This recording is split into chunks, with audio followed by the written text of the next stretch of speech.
Halo, halo, apa kabar Anda semua? Assalamualaikum warahmatullahi wabarakatuh. Semoga selalu dalam keadaan sehat walafiat, tetap semangat. Senang sekali kita kembali berjumpa dalam perbincangan membaca berita di balik berita, off the record bersama kami. Saya Hersubun Arif. Dan saya Egwita senang sekali menjumpai Anda hari ini. Mas Hersu, hari ini rame banget itu ya di persidangan Tipikor ya. Iya, iya, iya, Sesudah iya, iya. Heboh soal vonis ya. Bukan bukan vonisnya yang bikin heboh ya, karena vonisnya sebenarnya ringan, lebih ringan dari tuntutan jaksa 12 diberikan. tahun, divonis 10 tahun Pak Syahrul Yassin Limpo. Sementara Mhm. sekjennya itu mantan sekjen divonis 4 tahun dan juga seorang direktur ya, itu Pak Hatta itu 4 tahun juga begitu ya. Yang rame itu adalah keributan antara wartawan dengan para pengawalnya, dengan pengawalnya ya Syahrul Yassin Limpo ya, Mbak, ada yang ditendang, katanya ada disikut segala macam gitu ya. Apa sih ini? Uh, Mas siap bangun. siapa siapa? Oh lagi latihan ini, lagi Tapi tolong temen gue pengok nih tripodnya nih. nih potong gaji nih. Susah nggak bisa ditutup. Potong gaji nih. Sampai ditendang begitu. Lebay lu. Wartawan vs pembela koruptor. Ya boleh boleh.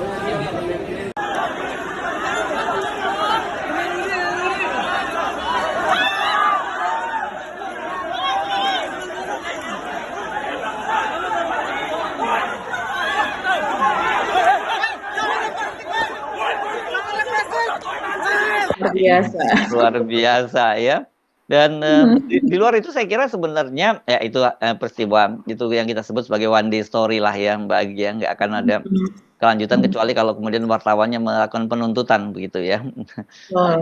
Ya, nah Mhm. yang saya kira yang paling ramai adalah Pak ini dalam hanya dalam satu hari Badan Legislatif DPR itu mengesahkan soal undang-undang DPA Dewan Pertimbangan Agung ya namanya dulu ya. Ya, DPA itu yang zaman Pak Harto dulu biasanya diisi oleh pensiunan-pensiunan, kali ini justru dikait-kaitkan kemungkinan ini Pak Jokowi rasanya nggak akan balik ke Solo nih Mbak Agi ya, dan apakah rumah yang di Colomadu itu akan terus dilanjutkan pembangunannya gitu, karena kalau menjadi ketua DPA misalnya Pak Jokowi ya, Pak Jokowi akan tetap ada di sekitar istana gitu nantinya Pak Agi. Iya, sepertinya seperti itu ya Mas Hersu nantinya ya. Jadi walaupun dalam bentuk yang lain dan posisi yang lain ini sama aja dengan 3 periode juga begitu ya.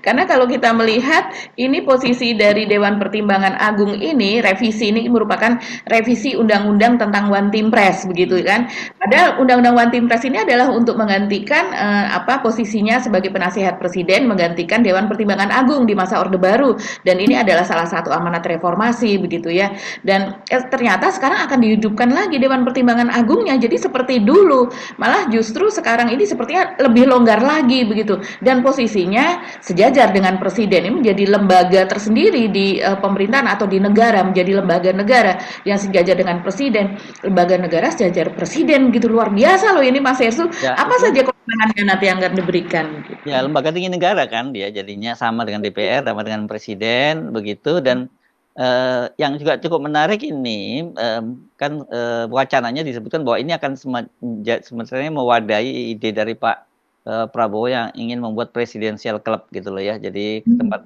para presiden berkumpul di situ. Tapi persoalannya apakah bisa sekarang Bu Megawati digabungkan dengan Pak Jokowi begitu dan dengan Pak SBY. Tapi dengan Pak SBY saya kira masih nggak terlampau berat lah, bisa lah diatur-atur. Tapi kalau dengan Pak Jokowi rasanya berat itu Ibu Megawati. Apalagi kalau kemudian Pak Jokowi yang jadi ketuanya.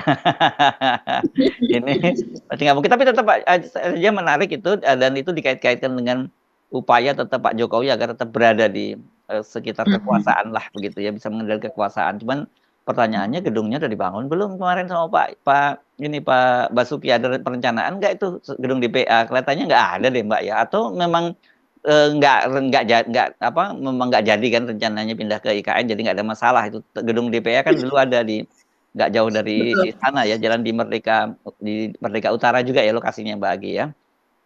Iya, jadi ya ini dan sangat kalau kita melihat ya pembahasan di Balek atau Badan Legislasi DPR itu betul-betul kilat kita bisa katakan Ya, demikian karena hanya dalam 1 hari saja disetujui begitu Mas Hersu dan ini tentu saja pasti akan sudah selesai begitu sebelum masa apa Dewan ini berakhir mungkin hanya dalam beberapa pekan ke depan ini sudah selesai revisinya yang artinya memang seperti terburu-buru diselesaikan pada masa Pak Jokowi begitu jadi nantinya ketika Pak Jokowi lengser pada tanggal 20 Oktober itu dia akan mendapatkan posisi yang baru gitu, yang posisi yang tidak kalah dari secara level begitu ya di pemerintahan gitu di kenegaraan itu sama dengan DPR begitu Mas Hersu dan juga lembaga-lembaga tinggi negara lainnya yang itu dipilih oleh rakyat begitu. Sementara kalau ini kan klausulnya begitu ya tunjuk presiden. Ya. dipilih oleh presiden begitu.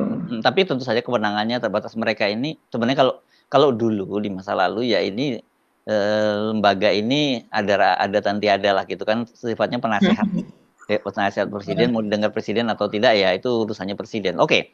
Tapi tetap saja akan kelihatan upaya-upaya menyediakan jabatan untuk Pak Jokowi itu terus berlangsung dan tadi Pak Jokowi menyatakan itu kan inisiatif DPR bukan inisiatifnya dari pemerintah begitu. Satu lagi saya kira yang akan kita bahas menurut saya juga tidak kalah menariknya itu adalah soal pansus haji. Ini serius ya Mbak Agi ya ini salah-salah ini nanti kejadian ada kayak seperti Pak Menteri Surya Dharma Ali ya bisa masuk penjara loh ini kalau kemudian ditemukan ada temuan bahwa penyimpangan dan kemarin kan kita dihebohkan selain soal pelaksanaan haji yang karut marut kan itu soal kuota haji Mbak yang tambahan kuota haji dari pemerintah Arab Saudi yang 20.000 diberikan itu dan disepakatinya tadinya dengan DPR itu hanya berapa 10% ya berapa 8%. berapa 8%, tapi hampir 50% kemarin yang diberikan ke haji ini ya haji plus ya gitu dan bisa jadi antara situ adalah Furoda. Kalau Furoda lebih gila lagi kan, harganya lebih mahal lagi. Oke, saya kira itu yang akan kita bahas kali ini yang bagi soal Pak Syahrul Yassin Limpo. Saya kira mungkin kita nggak akan terlampau panjang ya membahasnya karena ini namanya proses persidangan. Tetapi kelihatannya kemarahan itu karena Pak Syahrul Yassin Limpo bersama pendukungnya itu tidak terima begitu ya, karena dia tetap aja nganggap bahwa dia itu menjalankan tugas negara. Dan kemudian dia merasa dia berjasa pada negara. Kenapa dia diperlakukan seperti itu? Itu sampai terakhir saya lihat posisinya secara psikologinya Pak Syahrul Yassin Limpo merasa seperti itu Mbak Agi dan termasuk para pendukungnya.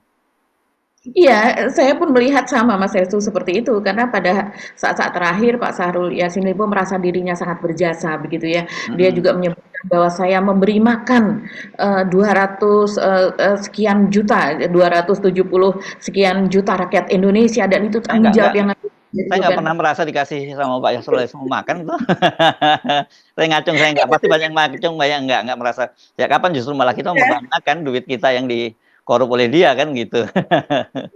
Ini memang luar biasa sih Pak Syahrul Yassin Limpo ini ya Mas Hersu dan kemudian juga dia bisa menutup mulut sekian lama begitu dari bawahannya itu kan juga menjadi pertanyaan besar bagi orang-orang mereka selama bertahun-tahun ini ngapain aja kok nggak ada kebocoran yang kemudian diungkapkan dan yang menarik lagi kemudian beberapa hari yang lalu itu juga ada poster yang kemudian diunggah oleh Kementerian Pertanian ofisial Mas Hersu yang dimana tapi saya lupa ya korupsi adalah maut atau apa kayak gitu tulisannya begitu dan itu menjadi ramai begitu Mas Hersu karena memang ada sebuah cerita kisah nyata yang difilmkan begitu yang bahwa ipar adalah maut begitu kan itu salah satu hadits dari Rasulullah begitu ya dan kemudian dipelesetkan menjadi seperti itu begitu dan ini ya vonis hari ini begitu memang seperti kata Mas Hersu tidak mengejutkan malah justru lebih ringan begitu tapi mungkin mengejutkan bagi Pak Syahrul Yassin Limpo yang merasa dirinya sudah menjadi whistleblower gitu ya kemudian mengungkap tentang aliran dana ke Partai Nasdem ke kabarnya juga ke pulau yang sebagian dimiliki oleh Surya Paloh dan sebagainya begitu kan yang dia mungkin berharap dari situ dia akan mendapatkan keringanan hukuman gitu. Sebenarnya itu bukan whistleblower. Itu dia tidak mau sendirian masuk penjara sebenarnya beda antara whistleblower Iya. Dia nggak mau masuk penjara sendirian, kira-kira seperti itu. Tapi kalau kita lihat fakta-fakta persidangan sih saya kira ini kalau kita baca komentar netizen juga banyak nggak puas malahan gitu ya terhadap Iya. ada vonis itu karena memang, kalau dalam bahasa apa sih Mbak istilahnya, membagongkan gitu ya istilahnya ya, fakta-fakta di persidangan itu ya. Iya iya, membagongkan begitu, apa ya, di luar nalar Iya, begitulah, tidak terbayangkan oleh siapapun di begitu dan luar juga nurul, Mas katanya di luar nurul iya, katanya. di luar nurul begitu Iya ya, iya. dan memang seperti misalnya, seperti fakta bahwa istrinya itu mendapatkan 30 juta setiap bulan gitu. Dia juga kemudian mengungkapkan bahwa itu tidak hanya terjadi di saya begitu, itu juga, terjadi pada istri-istri, anggota kabinet yang lain begitu. Bahkan, terus kemudian rame begitu, wah kalau begitu Ibu Iriana Jokowi mendapatkan berapa, terus kemudian istri-istri menteri mendapatkan berapa, itu menjadi ramai sekali Mas Herslu. Tapi ya akhirnya orang memang sangat-sangat menyalahkan karena yang sudah terbukti di persidangan menjadi fakta persidangan kan apa yang dilakukan oleh Pak SYL ini gitu. Ya. Oke, saya kira ini masih akan ada proses, banding ya, badan di pengadilan. Nah, kita tinggal kawal saya. Tapi biasanya ini di Indonesia ini kan, aparat penegak hukum itu sangat, friendly terhadap para pelaku-pelaku korupsi itu ketimbang para pelaku kejahatan lain misalnya begitu. Karena rata-rata mereka ini nanti juga pasti akan dapat potongan hukuman yang sangat ringan, terutama nanti di Mahkamah Agung begitu ya. Dan kemudian Ya. kalau kemudian mereka menjalani hukuman itu ya mereka juga bisa tenang-tenang aja dengan duit yang mereka kuasai, kan banyak sekali, prakteknya ya terutama yang di penjara, suka miskin, namanya nggak suka miskin, suka tetap tetap pengen kaya di Sukamiskin itu, kan Mhm, mereka bisa mhm. keluar masuk dengan enak ya. Itu ini banyak sekali contoh-contoh kasusnya. Jadi, ya bagaimana kita mau, berharap bahwa korupsi di Indonesia itu bisa diberantas kalau faktanya negara ini sebenarnya sangat-sangat ramah terhadap para pelaku korupsi. Ya karena para aparat penegak hukumnya, para, eksekutif dan legislatifnya sendiri juga bagian dari itu, gitu.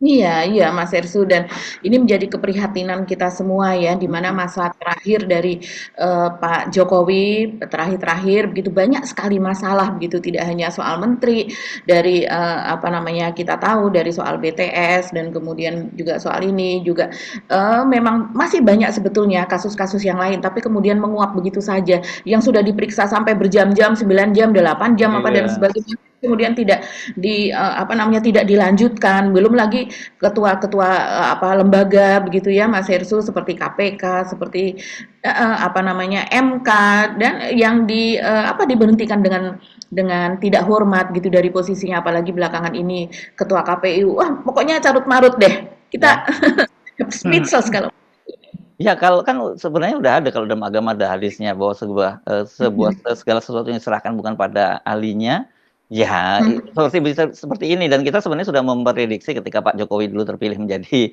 presiden karena dengan kapasitas yang terbatas semacam itu, terus kemudian mengelola negara yang begitu besar, ya pasti akan terjadi seperti ini. Jadi sebenarnya harusnya tidak terlalu mengejutkan lah seperti itu dan ini kita berharap mudah-mudahan saja ke depan tidak terjadi karena di situ masih ada lagi Gibran. Bayangkan gitu kalau sampai kemudian, secara undang-undang kalau terjadi apa-apa pada Prabowo, itu kan yang akan menggantikan, posisinya itu ya Gibran sebagai wakil presiden, ngeri Mbak. Kita membayangkan kalau ada orang seperti Gibran bisa nanti terpilih menjadi presiden dengan kapasitas yang sangat-sangat terbatas seperti itu kan gitu ya. Dari sisi akademis juga nggak cukup bagus, dari pengalaman pemerintahan juga sangat minim kan gitu. Ini kita masih dibayang-bayangi, bayang-bayangi kelanjutan dari 3 periode dari Pak Jokowi, bahkan mungkin bisa lebih buruk kalau yang skenario itu terjadi. Iya kayaknya kita beralih ke topik lain aja ya Mas Ersu, agak pusing. Iya iya iya. Tapi bukannya lebih pusing lagi nanti topik yang kedua nih, soal apa nih Mbak? Iya ya, yang kedua tadi sudah oleh Mas Hersu begitu soal DPA ya. Ini Ah, DPA yang akan dihidupkan kembali. Ini mhm, luar biasa juga loh Mas Hersu. Karena sepertinya ini emang seperti kewenangan presiden akan diperluas, sepertinya seperti itu. Tapi kita juga melihat bahwa belum-belum ini kan teman dekat Pak Jokowi yaitu Marwarar Sirait ya panggilannya ARA yang sekarang menjadi kader Gerindra. Belum-belum juga udah menyatakan bahwa orang yang sangat pantas untuk masuk ke dalam DPA atau Dewan Pertimbangan Pertimbangan Agung yang baru akan dibentuk ini atau dihidupkan kembali ini adalah Pak Jokowi, begitu. Jadi dia mengatakan bahwa posisi Pak Jokowi yang pernah menjadi wali kota, menjadi gubernur dan kemudian menjadi presiden itu tentu sangat kompeten sekali untuk masuk ke situ, begitu. Dan kemudian juga posisi Pak Jokowi yang selama ini menjadi sahabat karib atau bestie lah begitu dari Pak Prabowo, begitu. Jadi sangat tepat untuk menjadi penasehatnya. Ini menarik banget, ini yang mengendorse ternyata adalah juga orang-orang Jokowi sendiri.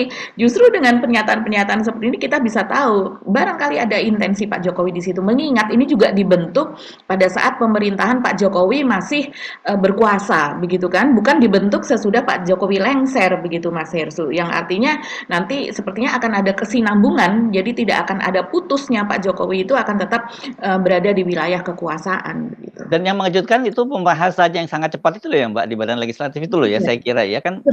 Proses seperti ini kan undang-undang itu nggak bisa seperti itu kan, biasanya harus ada hearing, ada semacam jaring pendapat dari masyarakat dan sebagainya, kemudian dari mana kajian akademisnya, dan tiba-tiba ini disahkan begitu saja Mbak Agi. Iya, jadi ini pun cukup mengherankan gitu Mas Irsu, mengingat di balik itu kan tidak hanya dari Koalisi Indonesia Maju, tapi juga ada dari oposisi. Katakanlah saat ini misalnya dari PDIP begitu, walaupun Menteri PDIP masih ada di kabinet, masih dari pemerintahan, tapi di situ ada PDIP, kemudian juga ada PKS dan sebagainya. Dan itu semuanya menyetujui, begitu Mas Hersu. Ini cukup mengejutkan.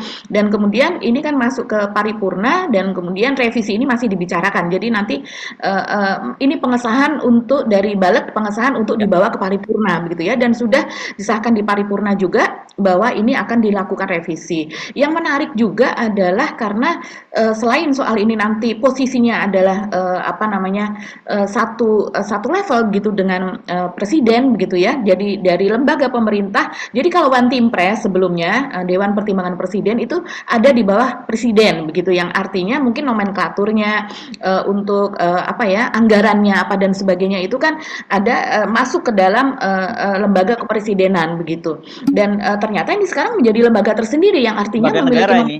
Ya. Sendiri, iya, lembaga negara dengan nomenklatur ya Mbak ya, namanya pejabat negara ya, ya. Pejabat negara beserta dengan semua fasilitas yang melekat pada dirinya sebagai seorang pejabat negara, yang tentu saja ada fasilitas rumah, mobil, pengawalan yang melekat apa dan sebagainya, dan berbagai tugas, begitu ya, dengan gaji yang setara dengan pejabat negara yang lain. Saya membayangkannya seperti itu, yang artinya memang ini seperti dikebut ya Mas Irsu. Kalau seandainya kita melihat Pak Jokowi ini kan setiap tahun dan sebagaimana dari sejak zaman Pak Harto sampai sekarang, biasanya 1 hari sebelum 17 Agustus itu ada pembacaan nota keuangan, kan seperti itu. Dan pembacaan nota keuangan ini biasanya adalah untuk membicarakan soal anggaran gitu untuk tahun depan, begitu kan. Nah, ini kan belum dibahas menjadi detail gitu, tapi dari sini kita bisa melihat bahwa ini akan ada anggaran yang dialokasikan ke lembaga negara yang baru ini, begitu. Sehingga dia sebagai lembaga yang independen ya, dia berhak untuk memiliki alokasi dana APBN seperti halnya DPR, terus kemudian DPD apa dan sebagainya, semuanya begitu sebagai lembaga tinggi negara. Ini menarik sekali begitu Mas Hersu, padahal posisinya dia hanya begitu ya, hanya sebagai penasehat atau memberikan pertimbangan kepada presiden. Kan juga di situ kalau yang One Team Press selama ini hanya memberikan pertimbangan tanpa ada konsekuensi bahwa pertimbangannya seandainya tidak dilaksanakan atau ditolak oleh presiden, itu kemudian ada konsekuensi sesuatu kepada presiden. Kan tidak seperti itu, begitu kan, tetap saja keputusan ada pada presiden, tapi diberikan kewenangan sedemikian besar. Ini maksudnya apa? Bahkan saya lihat Bivitri Susanti itu pakar hukum tata negara pun juga mempertanyakan hal tersebut. Ini apa urgensinya ya dengan pembentukannya seperti ini, padahal amanat reformasi itu malah justru memangkas tidak hanya soal kedudukan tapi juga soal anggaran negara yang tidak perlu dipangkas saja, begitu ya. Sehingga tentunya One Team Press itu anggarannya jauh lebih kecil karena di bawah kepresidenan dibandingkan lembaga negara yang berdiri seperti ini, yang tentunya nanti mereka akan memiliki gedung apa seperti di zaman Orde Baru seperti dulu, begitu. Belum lagi juga kedudukan mereka yang persyaratan jauh lebih longgar Mas Hersu kayaknya, karena dari One Team Press itu kan persyaratannya ini dibentuk pada zaman Pak SBY kalau tidak salah ya. One Team Press ini salah satu bukan salah satu tapi banyak persyaratannya seperti misalnya mereka bukan anggota parpol, bukan pimpinan parpol, terus kemudian mereka juga tidak apa namanya bukan dari yayasan begitu ya. Nanti ada interest tertentu tentunya kalau dari yayasan juga mereka tidak sedang bertanggung jawab terhadap suatu institusi pendidikan tinggi yaitu perguruan tinggi misalnya. Jadi banyak sekali di situ persyaratan-persyaratannya sehingga mereka betul-betul independen seperti itu. Tapi rupanya kalau yang sekarang enggak, malah justru belum-belum sudah dinarasikan bahwa kader parpol begitu Mas Hersu itu boleh masuk ke situ. Begitu juga jumlahnya nanti yang menentukan jumlah anggota DPR yang menentukan presiden dan berbagai hal itu yang menentukan presiden gitu. Jadi yang menentukan nantinya adalah Pak Prabowo begitu. Iya, iya, iya. Kalau dulu kan ini kelihatan zaman Pak Harto itu menampung para menteri, bekas menteri yang orang percayanya Pak Harto dulu kan seperti itu ya Mbak. Ini saya kira nanti polanya juga akan sama, tapi kelihatannya lebih pada kalau dulu bukan mengakomodir kekuasaan ya, karena kekuasaan dulu terpusat di Pak Harto. Sekarang ini lebih pada mengakomodasi kekuatan-kekuatan politik juga, terutama buat mereka yang tidak lagi di dalam struktur partai politik. Kan kelihatannya begitu. Memang ada orang kalau katakanlah yang disasar itu misalnya mantan presiden itu ya ada Ibu Megawati yang masih di PDIP, kemudian ada Pak SBY yang jadi ketua majelis tinggi dari Partai Demokrat, dan saya kira nanti sebentar lagi mungkin Pak Jokowi juga akan jadi apa nggak tahu strukturnya di PSI misalnya begitu ya. Kalau kelihatannya tanda-tandanya Pak Jokowi nggak berhasil untuk mengambil alih satu partai sekarang ini ya, kecuali ya PSI yang tersedia begitu. Ini memang tetap memberikan catatan, apalagi di tengah situasi ketika negara kita itu APBN-nya terbatas begitu ya. Karena tadi itu ini memang lembaga tersendiri, lengkap nanti itu Mbak, seperti yang Anda bayangkan tadi itu, kesekretariatannya, stafnya apa dan sebagainya itu lengkap lah ini, karena ini lembaga tinggi negara gitu ya. Jadi sejajar dengan DPR, Presiden dan juga lembaga-lembaga lain gitu. Jadi ini saya kira ini paradok ya di tengah situasi ketika semangatnya pemerintahan yang akan datang itu dia harus melakukan penghematan, tapi malah justru tanpa lembaga baru. Bahkan kan sebenarnya juga soal nomenklatur kabinet juga akan diperbesar gitu. Padahal ya dengan memperluas atau memperbanyak jumlah menteri itu kan ada konsekuensi anggaran yang saya kira itu akan makin nambah beban dari pemerintahan yang baru. Iya, dan saya juga melihat ini mungkin ada nuansa politis ya Mas Hersu, ada beban politik di situ, yaitu adalah untuk sepertinya ya, bisa jadi ini banyak orang-orang dari Koalisi Indonesia Maju yang masuk ke sana, begitu kan. Sementara kan memang keinginan dari Pak Jokowi sebelumnya itu kan ada suara-suara begitu ya, yang pendukung Pak Jokowi yang mengatakan bahwa dibuat koalisi permanen seperti macam itu, dan kemudian Pak Jokowi yang menjadi ketuanya begitu dari koalisi permanen tersebut begitu. Ya ini menjadi semacam apa namanya kelanjutan dari Koalisi Indonesia Maju, tapi terus kemudian dilegalkan begitu ya. Ada suatu wadah, tapi wadahnya kemudian seperti disamarkan dalam bentuk apa namanya lembaga negara. Ini dugaan saja, bisa jadi seperti itu juga Mas Hersu begitu. Ya, oke, kita pindah ke topik soal Pansus Haji ya. Ini luar biasa ya, ketika ditanya itu Menteri Agama Yakut Khalil Qomas ya katanya kita ikuti saja. Ini menarik loh antara perseteruan antara Yakut Khalil Qomas dengan PKB ini, karena bagaimanapun kan sebenarnya Yakut ini tadinya adalah kader Yakut, bukan Yakul ya. Yakut itu adalah anggota DPR RI dari Partai Kebangkitan Bangsa ya, tapi kemudian dia diangkat menjadi Menteri Agama setelah kakaknya kabarnya dulu Pak yang sekarang jadi menteri, dia di ketua PBNU. Yahya Stakuf menolak untuk diminta menjadi Menteri Agama. Akhirnya Yakut yang dijadikan. Nah, setelah itu posisinya langsung berseberangan. Yakut ini ya langsung berseberangan dengan PKB gitu. Apalagi kemarin ketika kemudian PKB itu berpasangan dengan Anies Baswedan ya makin-makin gitu. Nah, kemarin memang yang menarik itu adalah Muhaimin Iskandar, ini calon wakil presiden dari 01, ya, Amin ya, Anies Muhaimin itu kan memang ditunjuk menjadi ketua tim pengawas haji dari DPR.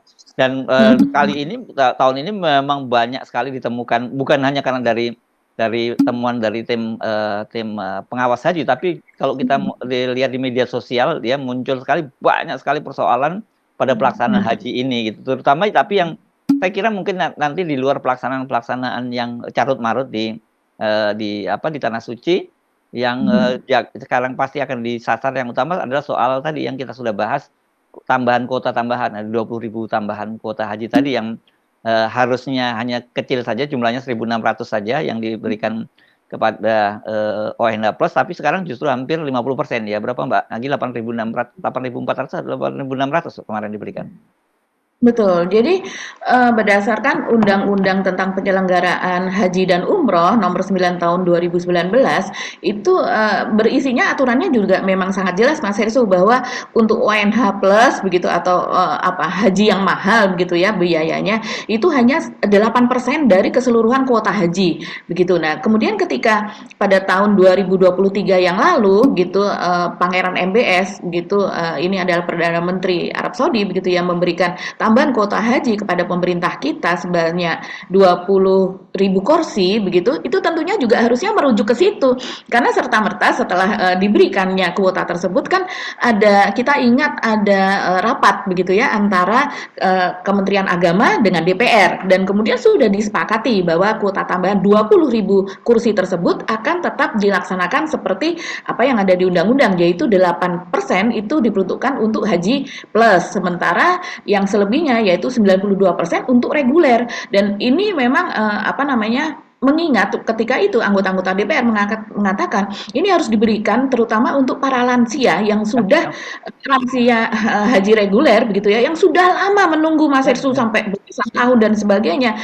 Jadi ketika kemudian diketahui, ini sebetulnya sebelum keberangkatan haji kemarin sudah mulai diketahui Mas Hersu, bahwa ternyata 50% itu dari 20.000 itu dialihkan oleh Kementerian Agama menjadi haji plus. Jadi kalau 20.000 ya sekitar 10.000 lah. Seharusnya kan hanya 1.600 begitu. Jadi 8.400-nya itu adalah kuota yang seharusnya untuk haji reguler, kemudian dipindahkan, dialokasikan untuk haji plus atau haji yang mahal tersebut. Nah, inilah yang kemudian menjadi permasalahan begitu.